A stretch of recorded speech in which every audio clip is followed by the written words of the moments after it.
COVID-19 hôm nay, ca mắc COVID-19 mới có tại 53 tỉnh thành.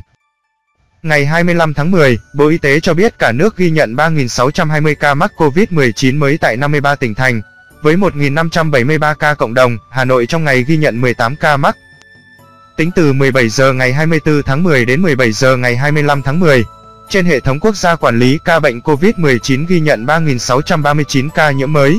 Trong đó 19 ca nhập cảnh và 3.620 ca ghi nhận trong nước, giảm 408 ca so với ngày trước đó tại 53 tỉnh, thành phố. Có 1.573 ca trong cộng đồng, cụ thể, tại thành phố Hồ Chí Minh, 969, Bình Dương, 517, Đồng Nai, 458, An Giang, 232, Tây Ninh, 163, Bạc Liêu, 156, Tiền Giang, 111, Kiên Giang, 99, Sóc Trăng, 87, Long An, 74, Trà Vinh, 60, Bình Thuận, 57, Gia Lai, 52, Hậu Giang, 48, Khánh Hòa, 44, Cà Mau, 42, Phú Thọ, 37, Đắk Lắk, 33, Bà Rịa, Vũng Tàu, 27, Cần Thơ, 26, Thừa Thiên Huế, 23, Bến Tre, 23, Hà Giang, 22, Nam Định, 21, Thanh Hóa, 21, Bình Định, 20, Đồng Tháp, 19, Hà Nội, 18, Vĩnh Long, 18, Nghệ An, 15, Quảng Trị, 15, Hà Nam, 14, Đắk Nông, 13, Ninh Thuận, 12, Quảng Nam, 12, Bình Phước, 10, Quảng Bình, 8, Quảng Ngãi, 8, Quảng Ninh, 5, Bắc Ninh, 5, Kon Tum, 4, Ninh Bình, 3, Lâm Đồng, 3, Hà Tĩnh, 3, Vĩnh Phúc, 3, Phú Yên, 2, Lạng Sơn, 2, Hải Dương, 1, Đà Nẵng, 1, Thái Bình, 1, Bắc Giang, 1, Lai Châu, 1, Lào Cai, 1. Như vậy, kể từ đầu dịch đến nay Việt Nam có 892.579 ca nhiễm, đứng thứ 40 phần 223 quốc gia và vùng lãnh thổ, trong khi với tỷ lệ số ca nhiễm 1 triệu dân, Việt Nam đứng thứ 152 phần 223 quốc gia và vùng lãnh thổ, bình quân cứ 1 triệu người có 9.063 ca nhiễm. Trong đợt dịch thứ 4, từ ngày 27 tháng 4 năm 2021 đến nay, số ca nhiễm mới ghi nhận trong nước là 887.797 ca, trong đó có 804.484 bệnh nhân đã được công bố khỏi bệnh. Đến nay có 14 tỉnh, thành phố không có ca lây nhiễm thứ phát trên địa bàn trong 14 ngày qua. Ninh Bình, Lạng Sơn, Sơn La, Yên Bái, Hà Giang, Lai Châu, Hải Phòng, Tuyên Quang, Thái Bình, Hưng Yên, Điện Biên, Thái Nguyên, Hòa Bình, Bắc Kạn.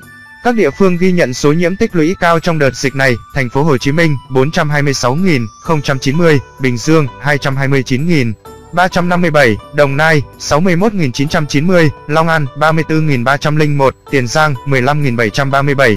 Về tình hình điều trị, trong ngày có 1.323 bệnh nhân được công bố khỏi bệnh, nâng tổng số ca được điều trị khỏi lên 807.301 trường hợp. Số bệnh nhân nặng đang điều trị là 3.135 ca, trong đó thở oxy qua mặt nạ 2.347, thở oxy dòng cao HFNC 350, thở máy không xâm lấn 96, thở máy xâm lấn 327, ECMO 15. Về số bệnh nhân tử vong, trong ngày ghi nhận 65 ca tử vong, trong đó tại thành phố Hồ Chí Minh 40, Bình Dương 11, Đồng Nai 7, Tây Ninh 3, Bạc Liêu 2, An Giang 1, Tiền Giang 1. Trung bình số tử vong ghi nhận trong 7 ngày qua là 67 ca ngày.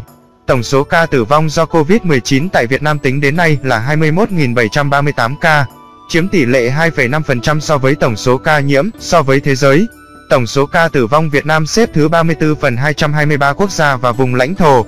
Số ca tử vong trên 1 triệu dân xếp thứ 133 phần 223 quốc gia và vùng lãnh thổ. So với châu Á, tổng số ca tử vong Việt Nam xếp thứ 10 phần 49 quốc gia và vùng lãnh thổ.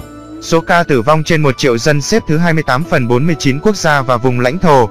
Về tình hình tiêm chủng, trong ngày 24 tháng 10 có 1.120.951 liều vaccine phòng COVID-19 được tiêm. Như vậy, tổng số liều vaccine đã được tiêm là 74.050.037 liều, trong đó tiêm một mũi là 52.584.839 liều, tiêm mũi 2 là 21.465.198 liều.